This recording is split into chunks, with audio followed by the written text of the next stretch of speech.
A receipt. That's all it took. A single, crisp piece of paper that unraveled a life woven from threads of love, luxury, and lies.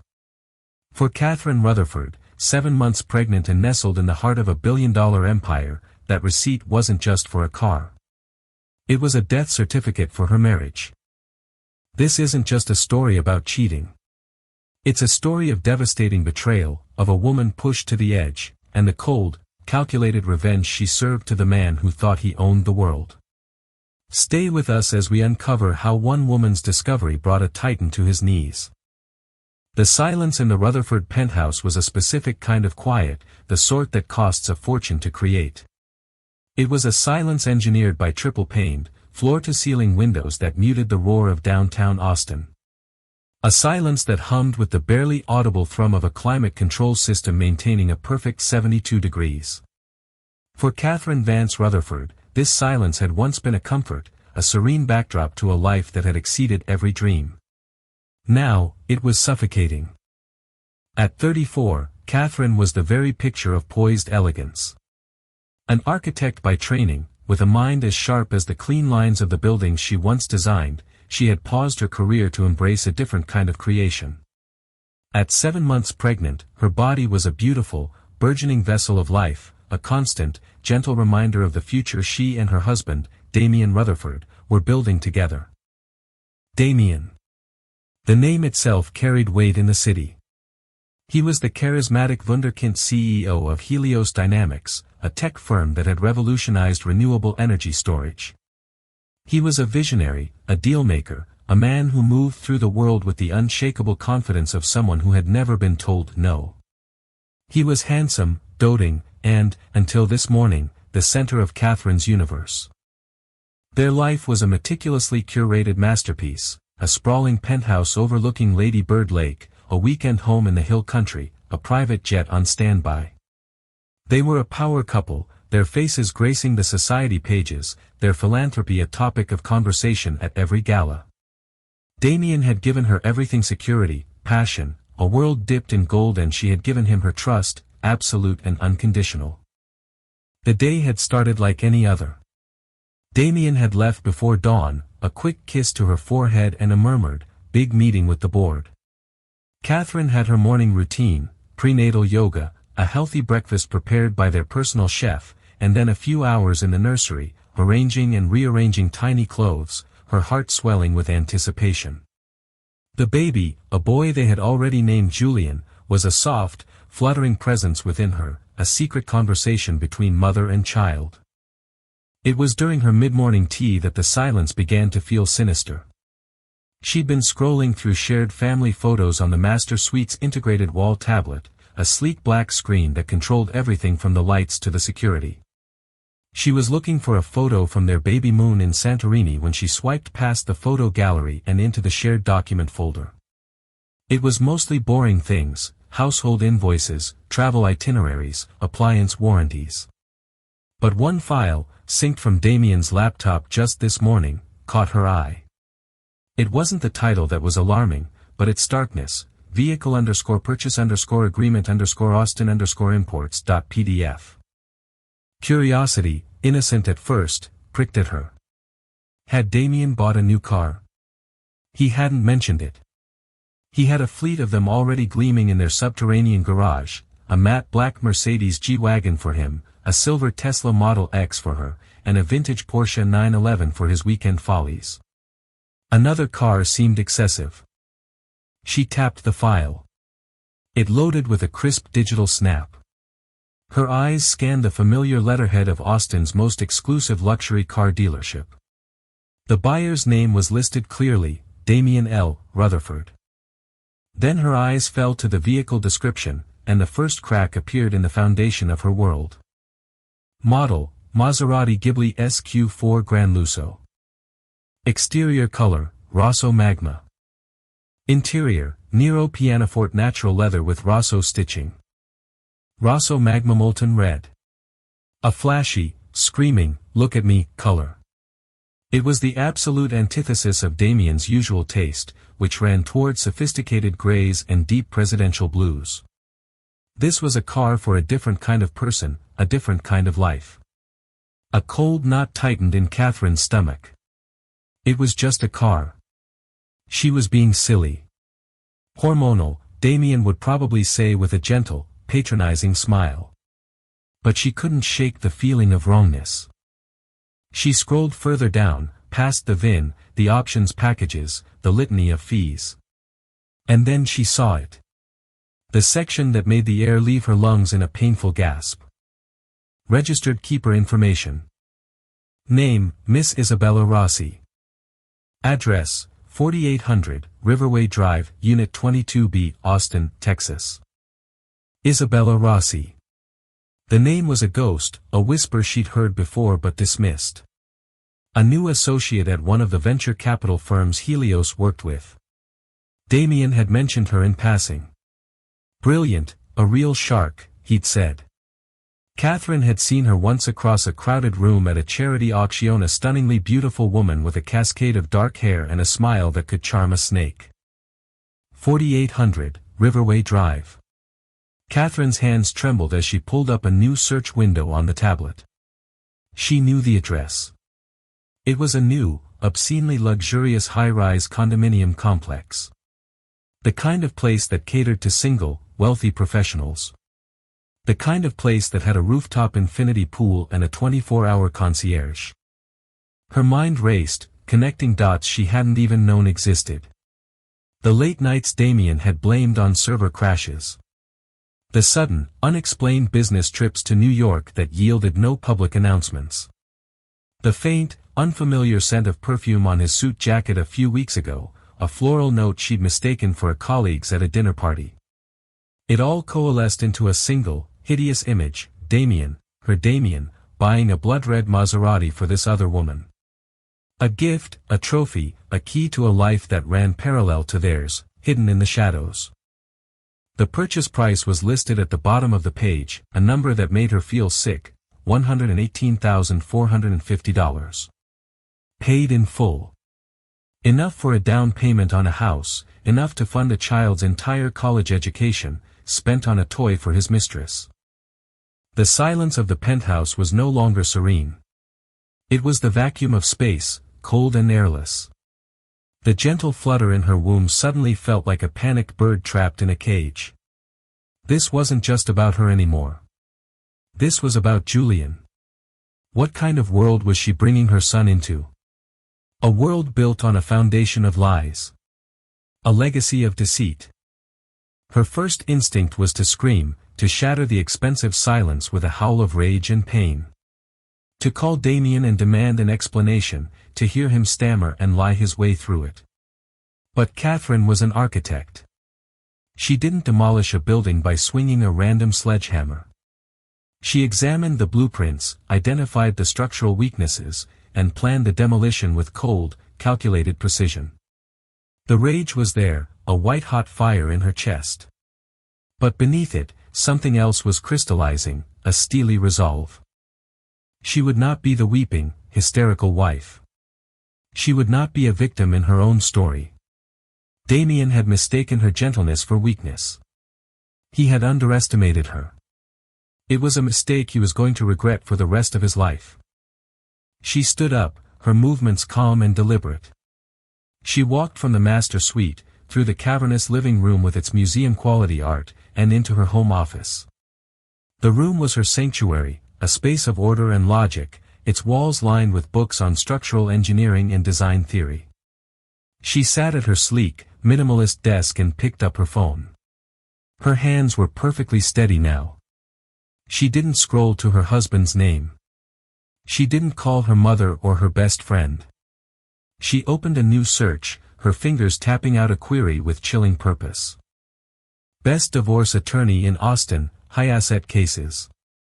A name appeared at the top of the list, accompanied by a string of accolades and 5-star reviews, Jasmine Core and Associates Law.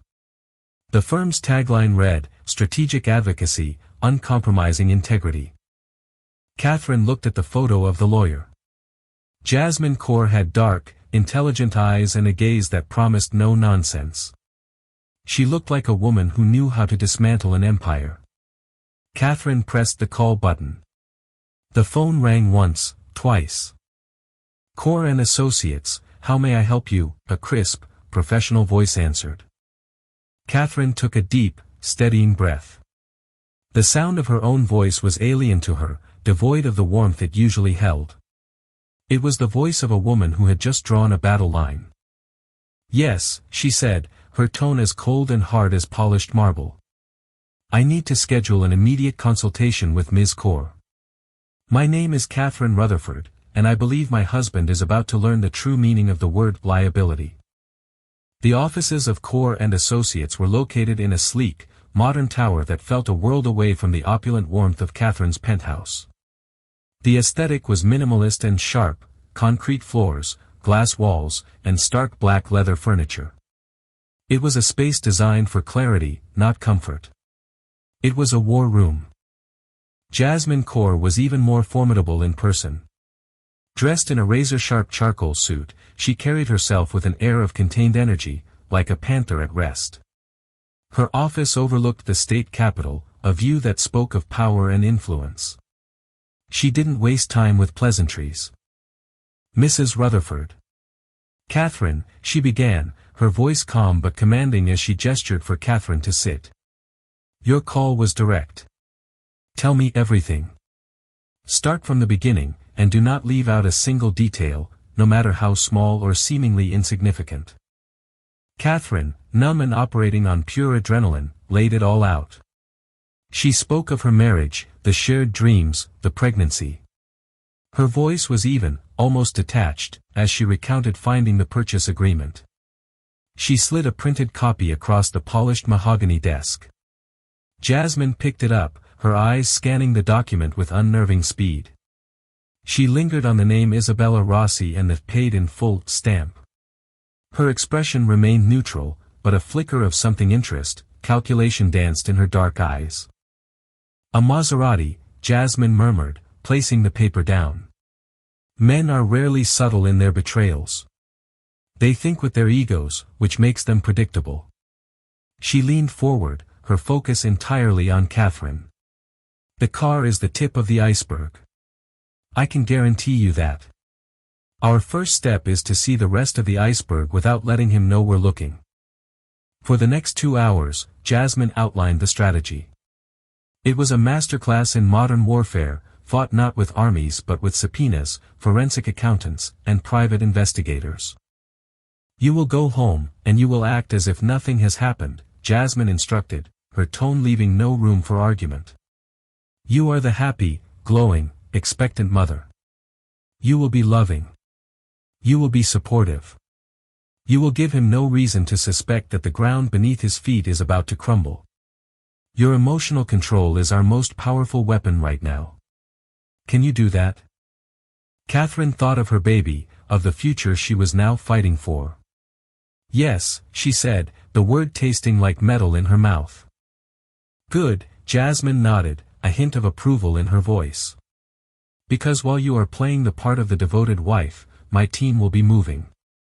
We'll file the petition for divorce silently. We'll get a temporary restraining order on all marital assets, effective the moment he is served. By the time he finds out what's happening, he'll be locked out of moving, selling, or hiding a single dollar. The plan was brutal and efficient. Jasmine's team would consist of a forensic accountant named Marcus Thorne, a man she described as a bloodhound for numbers, and a private investigator, a former FBI agent named David Chen. Their mission was to build an irrefutable case of infidelity and, more importantly, dissipation of marital assets. The $118,450 for the Maserati was just the beginning. Jasmine was certain there was more. Catherine walked out of the law office feeling hollowed out, and yet paradoxically filled with a grim sense of purpose. The role of a lifetime awaited her. That evening, when Damien came home, the performance began. He breezed in, smelling of expensive cologne and the crisp night air, a wide smile on his handsome face. Ellie, my love, he boomed, dropping his briefcase and enveloping her in a hug. She had to fight every instinct to recoil. She forced herself to relax into his embrace, to inhale his scent without flinching. She tilted her head up for his kiss, a practiced gesture of affection that now felt like a venomous bite. "How was the board meeting, darling?" she asked, her voice a perfect imitation of wifely concern. "A triumph," he declared, pulling away to look down at her belly. He placed a hand on it, a gesture of paternal pride that now seemed grotesquely theatrical.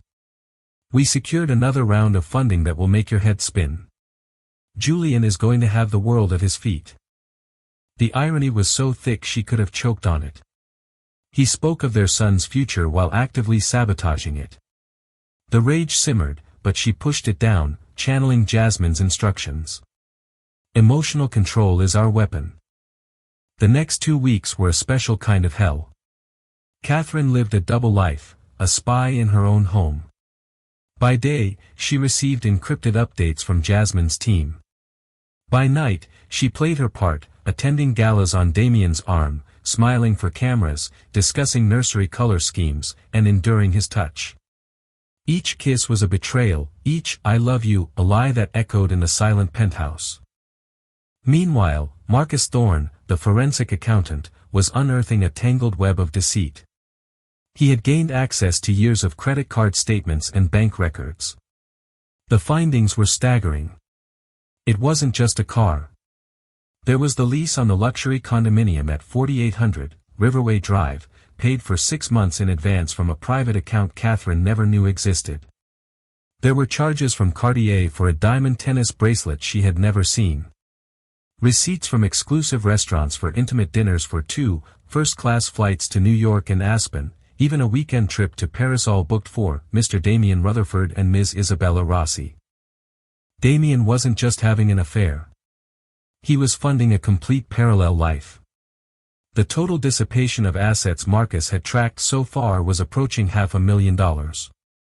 Each discovery was another stab wound, but Catherine absorbed the pain and filed it away as ammunition. The private investigator, David Chen, provided the visual confirmation. He sent a secure file to Catherine's phone. With trembling hands, she opened it. The photos were grainy, taken from a distance, but unmistakable. Damien and Isabella laughing as they got into the Rosso Magma Maserati. Damien, his arm wrapped possessively around her waist as they entered the condominium building. A picture of them kissing on a park bench, backlit by the setting sun. A picture of such casual intimacy that it shattered what was left of Catherine's heart. She stared at the photos, the face of her husband twisted in affection for another woman. The betrayal was no longer an abstract concept, a name on a piece of paper. It was real. It was visceral. Jasmine called a meeting. "We have enough," she said, her voice tight with satisfaction. "We have the affair. We have the dissipation of assets. We can move now. We'll have him served at his office tomorrow morning." The day of the serving was the longest of Catherine's life. She stayed home, her phone clutched in her hand, waiting. At 10:05 a.m., she received a simple text from Jasmine, "Done." The explosion was immediate. Her phone rang, Damien's name flashing on the screen. She ignored it. It rang again, and again. Then came the barrage of texts, each more frantic than the last. "Ellie, call me now. There's been a horrible mistake. My accounts are frozen. What is going on? This is insane. You can't be serious. A divorce? Is this about the car? I can explain everything. Don't do this, Catherine." She read the messages, a cold satisfaction washing over her. The predictable path of a narcissist caught in a lie, denial, confusion, feigned innocence, and finally, an attempt at explanation. He came home that evening like a hurricane. He burst through the door, his face a mask of fury, his charisma gone, replaced by a raw, ugly rage. "Catherine," he roared, his voice bouncing off the marble floors. She was waiting for him in the living room, sitting calmly on the white sofa, a glass of water in her hand. She looked at him, her expression unreadable. "What the hell is this?" he demanded, waving a sheaf of legal papers in his hand. A restraining order. You froze our assets. Are you out of your mind? Our assets, she replied, her voice dangerously quiet. You mean the assets you've been so generously spending on Isabella Rossi? His face went pale, the blustering anger deflating, replaced by a flicker of panic. He fell back on his most trusted tactic, gaslighting. Isabella is a business colleague, he stammered, his eyes darting around the room, unable to meet hers. The car was a company vehicle, a bonus for a major deal she helped close. You're pregnant, Ellie. Your hormones are making you paranoid. You're blowing this completely out of proportion. Catherine almost laughed. It was a pathetic, textbook defense. She slowly stood up, her pregnant belly a shield between them. A company vehicle registered in her name, paid for from a secret account, she asked, her voice rising with each question. And the apartment, Damien? Is that a company condo?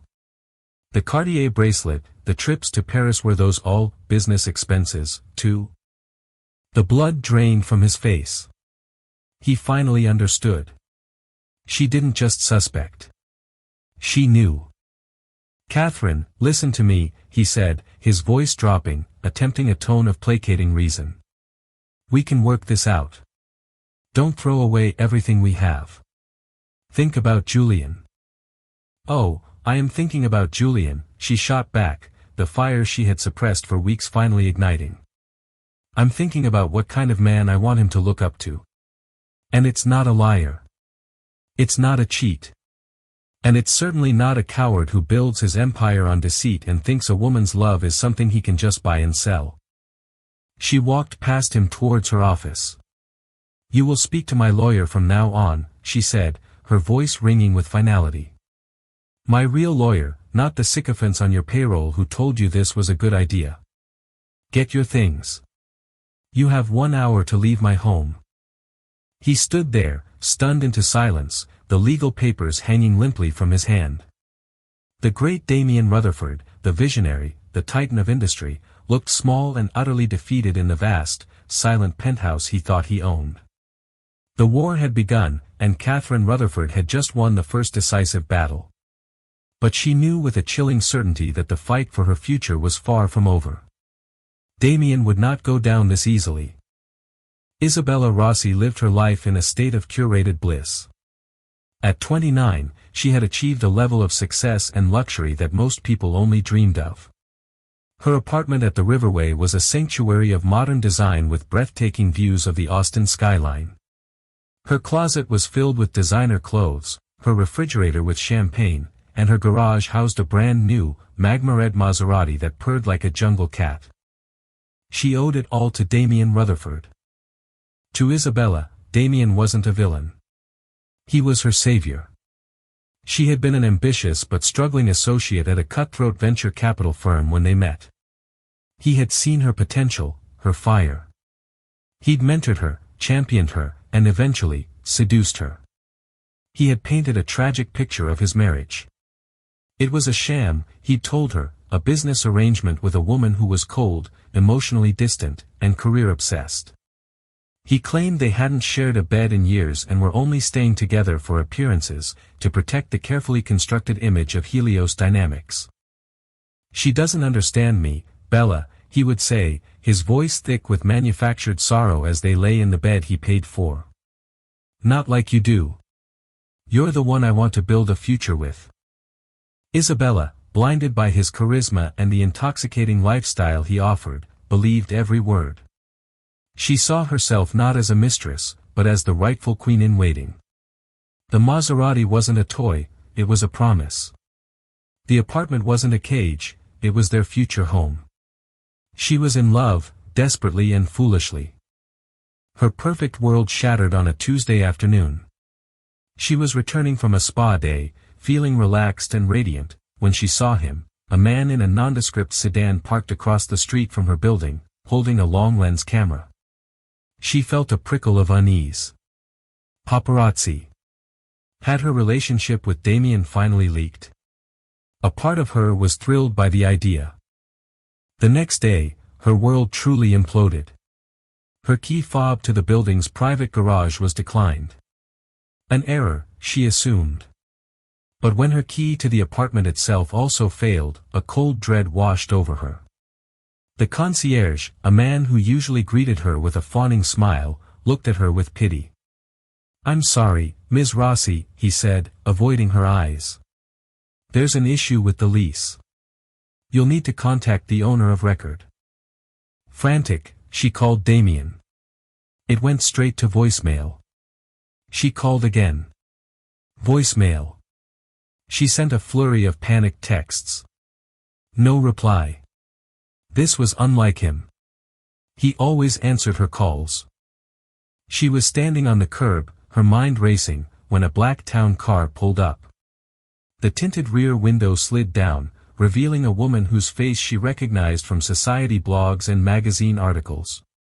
It was Catherine Rutherford, the cold, distant wife. But the woman looking at her was not cold. Her gaze was like a laser beam, intense and analytical. And she was very, very pregnant. This was a detail Damien had conveniently omitted. "Isabella Rossi?" Catherine asked, her voice calm and even. There was no hint of hysteria, no sign of a woman scorned. This was far more terrifying. Isabella could only nod, her throat suddenly dry. "I think you and I need to talk," Catherine said. It wasn't a request. "Get in the car." Against her better judgment, Isabella complied, sliding into the cool leather interior. The car pulled away from the curb, a silent, moving bubble of tension. "What is this?" Isabella finally managed, her voice trembling slightly. "Where is Damien?" "Damien is currently dealing with the consequences of his actions," Catherine replied, her eyes fixed on Isabella. "I'm afraid, are you? The lease on your apartment has been terminated. The title on your Maserati is being contested as a fraudulent transfer of a marital asset. The credit cards you've been using will be declined by the end of the hour." Isabella stared at her, horrified. "You can't do that." "I can, and I have," Catherine stated simply. "My husband, our husband, I suppose one could say, used marital funds to purchase your loyalty. That makes you a party to his fraud. I'm giving you a choice. You can be a witness, or you can be a defendant. It's up to you." The carefully constructed fantasy Isabella had been living in crumbled into dust. The tragic, lonely husband, the loveless marriageite was all a lie. She was not the queen in waiting. She was a casualty, a pawn in a rich man's game. Humiliation washed over her, hot and bitter. He told me you were separated," she whispered, the words tasting like ash. "He said you didn't want children." Catherine's mask of composure finally cracked. A flicker of genuine pain crossed her face, so raw and real that it stunned Isabella. "He said what?" And then the story spilled out of Isabella. Not just the lies about the marriage, but the promises for the future, the most damning of which made Catherine's blood run cold. "He was setting up a trust," Isabella said, tears now streaming down her face. She was no longer a glamorous mistress, but a heartbroken, terrified young woman. A private one, offshore. "He said it was for us, for our future. For the children he wanted to have with me." Catherine felt the air get knocked out of her. This wasn't just infidelity. This wasn't just spending money. This was a calculated, long-term plan to replace her, to erase her and the child she was carrying. He had been building a new dynasty while pretending to nurture the one they had. It was a level of sociopathic cruelty she could scarcely comprehend. The architect in her mind took over again, processing this new, devastating piece of information not as a wife, but as a strategist. An offshore trust. That was a whole new level of financial malfeasance. Catherine's demeanor shifted. The personal pain was packed away, replaced by the cold fury of a general who had just been handed the enemy's battle plans. "This trust," Catherine said, her voice sharp. "Do you have any documentation? An account number, a bank name, anything at all. Isabella, desperate now to salvage anything from the wreckage of her life, nodded frantically. He was careless. He left a file open on his tablet one night when he stayed over. I saw it. A bank in the Cayman Islands. A name. The Theseus Trust. The Theseus Trust. The name was a sick joke. A reference to the paradox of the ship that is replaced piece by piece until none of the original remains. That's what Damien intended to do to their family, replace her, replace their child, and sail on as if nothing had changed. Catherine's driver was already pulling up to the curb a few blocks from the riverway. She looked at the woman beside her, a woman she should have hated, and felt a sliver of pity. They were both victims of the same man's boundless ego. My lawyer will be in touch, Catherine said, her voice softer now, but no less firm. She will grant you immunity from civil prosecution in exchange for a sworn affidavit and your full cooperation. Tell her everything, especially about the Theseus Trust. Isabella nodded, wiping her eyes. What will happen to him? Catherine looked out the window, her gaze distant and hard. Damien built an empire. He seems to have forgotten that I am an architect. I know exactly where the load-bearing walls are, and I'm about to take them all out. The town car door opened. Isabella stumbled out onto the sidewalk, a ghost in her own life, left with nothing but the truth. As the car pulled away, Catherine placed a protective hand on her belly. The conversation with Isabella had been a gut punch, but it had also given her the ultimate weapon. This was no longer just a divorce. Damien hadn't just broken their vows. He had likely broken federal law. He had funneled marital, and quite possibly corporate, assets into an illegal offshore account to defraud his wife and child. She called Jasmine Kaur. Jasmine, she said, her voice humming with a new, dangerous energy. Change of plans. Marcus Thorne needs to stop looking at credit card bills and start looking for an offshore ghost. I have a name for him, the Theseus Trust. I think our high-asset divorce case is about to become a federal criminal investigation. The discovery of the Theseus Trust changed the entire landscape of the battle. The case escalated from a messy, albeit high-stakes, divorce into something far more serious. Jasmine Kaur brought in a team of forensic accountants who specialized in international finance. The work was slow and painstaking, a delicate dance of legal requests and digital archaeology, peeling back layers of shell corporations and encrypted ledgers. While the accountants hunted for ghost money in the Caymans, Damien's legal team launched a counteroffensive. They were a pack of slick, expensive lawyers from a top corporate firm, and they came out swinging. They filed motions to have the asset freeze lifted, claiming it was causing irreparable harm to Helios Dynamics. They painted Catherine as a vindictive, hormonal woman manipulated by an aggressive lawyer, attempting to extort a settlement far beyond what she was due. Damien, barred from the penthouse, had taken up residence in a suite at the Four Seasons. He began a quiet but vicious smear campaign against Catherine. He told friends and business associates that she was mentally unstable, that the pregnancy had unhinged her. He was the victim, a loving husband blindsided by his wife's irrationality. Some people believed him. Invitations to social events dried up for Catherine. Former friends now offered her looks of pity or avoided her gaze altogether. The isolation was painful, but it only hardened her resolve. She spent her days in a self-imposed exile, surrounded by blueprints and legal documents. She pored over every piece of evidence Jasmine's team uncovered, her architect's mind seeing patterns others might miss. The timelines of the offshore transfers, the creation of the trust, it all correlated with specific milestones in Helios Dynamics growth. One rainy afternoon, as she was cross-referencing dates from the trust's formation with Damien's old calendars, a memory sparked. It was from the very beginning, before the penthouse, before the private jets, before Helios Dynamics was even a name. They had been living in a small rented bungalow near the university, both of them working insane hours. He was the brilliant engineer with a revolutionary idea for battery technology. She was a graduate student in architecture, but her passion for systems and efficiency extended beyond buildings. She remembered the nights spent at their kitchen table, covered in his complex equations and her structural diagrams. He would hit a wall with his energy transfer algorithms, and she, with her fresh perspective, would see a solution. She'd sketch out flowcharts, treating the energy transfer like a traffic system within a city, designing more efficient pathways. "You see things differently, Ellie," he used to say, his eyes wide with admiration. "You make the chaos make sense." Her contribution had been informal, the loving support of a partner. She never asked for credit. His success was their success. Or so she had thought. A sudden, chilling idea took root in her mind. She went to the back of a closet, to a set of sealed storage boxes filled with her old university projects and notes. She hadn't looked at them in years.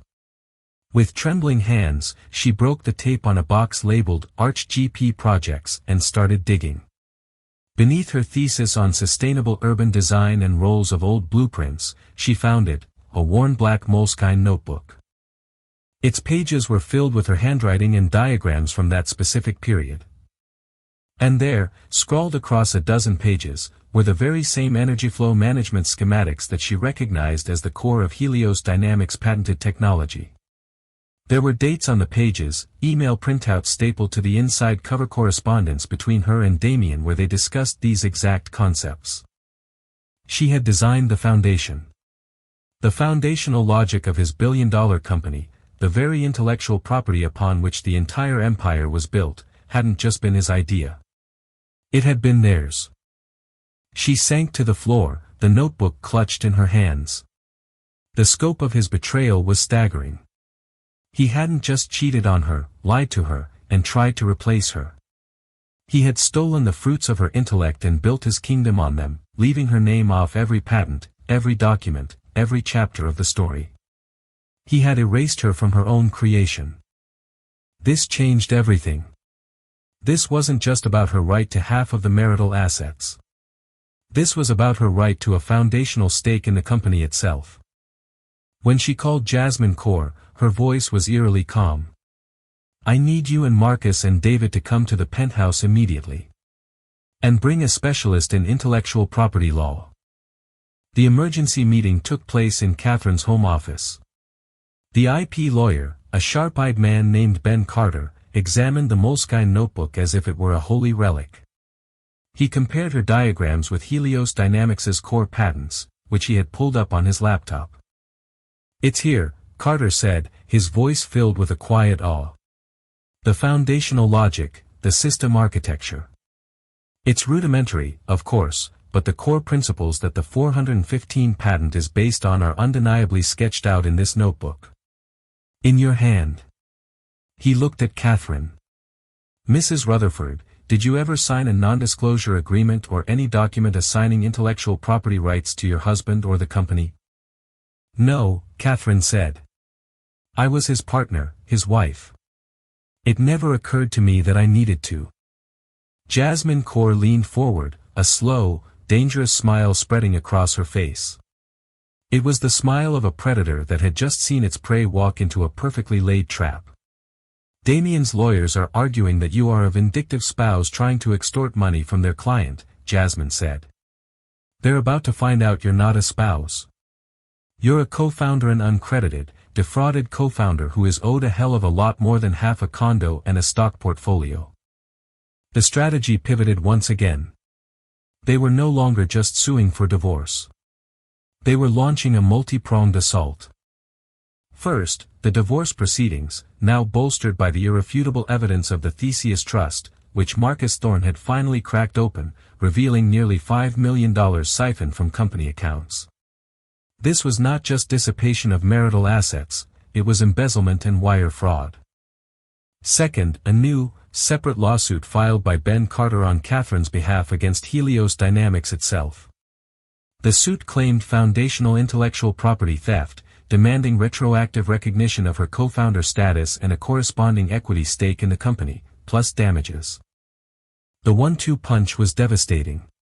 When Damien and his legal team were served with the new lawsuit, the panic was palpable. Their narrative of the unstable, greedy wife was instantly obliterated. The evidence was undeniable, the Moleskine notebook was their smoking gun. The Helios Dynamics board of directors, who had previously stood by their star CEO, was now in open revolt. Their visionary leader was not only an embezzler but potentially a fraud who had built their company on stolen IP. Their stock price, which had been Damien's obsession, began to tremble. Damien was cornered. He was facing a catastrophic divorce, a shareholder rebellion, and potential federal charges. His empire was crumbling, and the architect of his destruction was the very woman he had tried to erase. He tried to reach her, sending desperate, pleading emails. He even showed up at the penthouse, violating the restraining order, only to be met by a stoic security guard who threatened to call the police.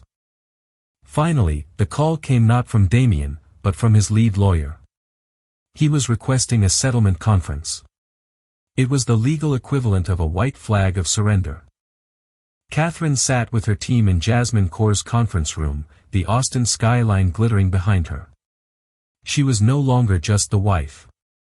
She was the woman who held all the cards.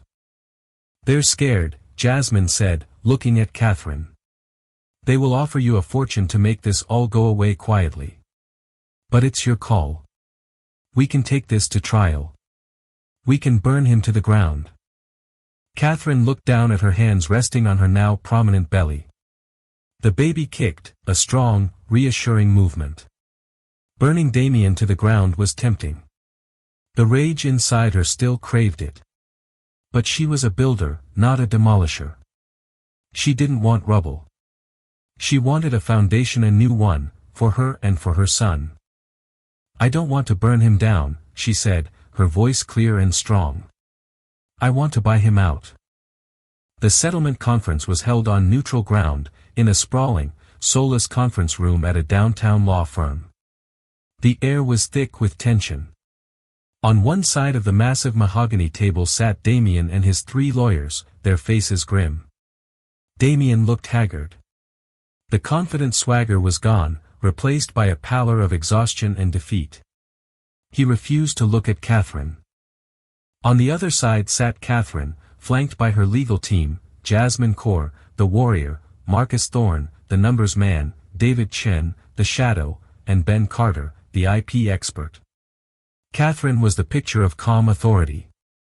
Dressed in a simple but elegant maternity dress of deep navy blue, she radiated a power that had nothing to do with money and everything to do with truth. Damien's lead attorney, a portly man named Gerald Finch, cleared his throat and began. He spoke of wanting to resolve this unfortunate family matter amicably, of protecting the legacy of Helios Dynamics, of ensuring the privacy of all parties. He made an offer, a cash settlement of $50 million, the penthouse, the Hill Country home, and full ownership of her Tesla in exchange for a sealed agreement and her complete relinquishment of any and all claims to Helios Dynamics. It was a staggering sum, a king's ransom. A year ago, it would have been unimaginable. Jasmine Cour listened patiently until he finished. Then she simply said, "No." Finch blinked. "I beg your pardon." "My client is not interested in a golden parachute," Jasmine said, her voice cutting through the stale air. "She's not leaving the company. She helped build it." Ben Carter then took the floor, methodically and dispassionately laying out the case for Catherine's foundational intellectual property contribution. He presented enlarged copies of the diagrams from her Moleskine notebook alongside the company's core patents. The visual evidence was damning and irrefutable. Then Marcus Thorne stepped up. He detailed the forensic accounting of the Theseus Trust, tracing the flow of millions of dollars from Helios Dynamics accounts into the offshore trust. He explained that a full report was ready to be delivered to the SEC and the U.S. Attorney's Office, detailing wire fraud, embezzlement, and conspiracy. A muscle twitched in Damien's jaw. His lawyers shifted uncomfortably in their seats. Finally, Catherine spoke. Her voice, when it came, was not filled with rage or bitterness, but with a chilling, surgical precision. "You didn't just have an affair, Damien," she said, looking at him directly for the first time, forcing him to meet her gaze. "You tried to erase me. You took my work, my contributions, and you built your name on them while planning to discard me and our child. You didn't want a partner. You wanted an audience. And when I was no longer convenient, you decided to replace me, piece by piece." She let the words hang in the air. $50 million is not the price of my silence. It's not the price of my contribution. It is, frankly, an insult. She slid a single sheet of paper across the table. It was her offer. Her terms. They were simple and brutal. Damien would immediately resign as CEO of Helios Dynamics, citing personal reasons. He would transfer 40% of his 60% ownership stake in the company directly to Catherine. This would make her the majority shareholder. The remaining 20% of his shares would be placed in an irrevocable trust for their son, Julian, to be managed by Catherine until he turned 25. Damien would be left with nothing. No shares, no golden parachute, no severance. He could keep his vintage Porsche and his personal effects. In exchange, Catherine would not pursue private legal action related to the embezzlement, and the divorce would be finalized quietly. The sworn affidavit from Isabella Rossi and the forensic report on the trust would remain sealed, contingent on his full and immediate compliance. Damien's lawyer, Finch, stared at the paper, his face ashen. This is absurd. You're trying to take his entire life's work." "No," Catherine corrected him calmly. "I'm taking back my life's work. He can go and build another one." Damien finally snapped. "You can't do this, Catherine," he snarled, his voice cracking. "I made you. I gave you everything." Catherine stood up, her regal calm unshaken. She placed a hand on her belly. "You gave me nothing that I didn't already have, Damien. You just put a price tag on it. And you gave me the one thing that matters most." She looked down at her bump. "You gave me my son. And for his sake, I am securing his legacy. The one you tried to steal." She looked at her team. "We're done here." They rose as one and walked out of the room, leaving Damien and his lawyers to stare at the single sheet of paper that represented the total annihilation of his world. They had no choice. A public trial would mean shareholder lawsuits that would bankrupt the company and almost certain jail time for Damien. They accepted her terms within the hour. The aftermath was swift and quiet. Damien Rutherford, the titan of Austin Tech, resigned. The official story was that he was stepping back to focus on his family after a difficult divorce. The tech blogs buzzed for a week, and then the world moved on. Catherine Vance Rutherford was appointed interim CEO by the board, a move that stunned the industry but was unanimously supported by the shareholders who had been briefed on the true situation. She proved to be more than capable. Her vision was clear, her leadership decisive. She wasn't the charismatic showman Damien had been, but she was a brilliant strategist and a builder. She restructured the company, promoted deserving talent, and established a new culture of transparency and integrity. Isabella Rossi, having provided her affidavit, disappeared. Catherine had ensured she received a small, anonymous settlement from the recovered trust funds, enough to start over somewhere a gesture of grace for a woman who was, in the end, just another one of Damien's victims. 3 months after the settlement, Catherine gave birth to a healthy baby boy, Julian Vance. She dropped the Rutherford from her name, and from his. 1 year later, Catherine stood in a bright, airy office space in a newly renovated downtown building. It was the headquarters of her new passion project, the Vance Foundation, funded by Helios Dynamics' soaring profits. The foundation's mission was to support and fund female entrepreneurs in science and technology. On the wall behind her desk was a framed diagram, the first schematic she had ever drawn in that old Moleskine notebook. Her son, Julian, now a babbling toddler, played on a colorful mat at her feet. She looked down at him, her heart filled with a fierce, profound love. The pain of Damien's betrayal would likely never vanish completely, but it no longer defined her. It was just a part of her story, the fire that had forged her into the woman she was now, a mother, a CEO, a philanthropist, a builder. She had lost a husband, a fantasy, a life she thought she wanted. But in the wreckage, she had found something far more valuable, herself. She had faced the ultimate betrayal and had not only survived but thrived, building a new, better world on the foundations of a ruined one. And that was a legacy worth fighting for.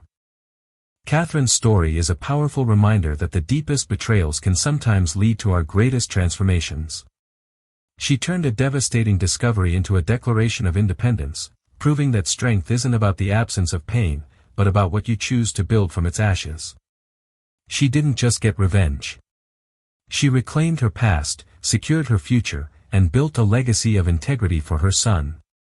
Her story is a testament to resilience, strategy, and the unyielding power of a woman who knows her worth. What did you think of Catherine's final move? Was it justice, or was it a cold-blooded takeover? Let us know your thoughts in the comments below. If this story moved you, please give this video a like and share it with someone who needs to hear a story of strength. And don't forget to subscribe and hit the notification bell for more true-life dramas that will leave you breathless.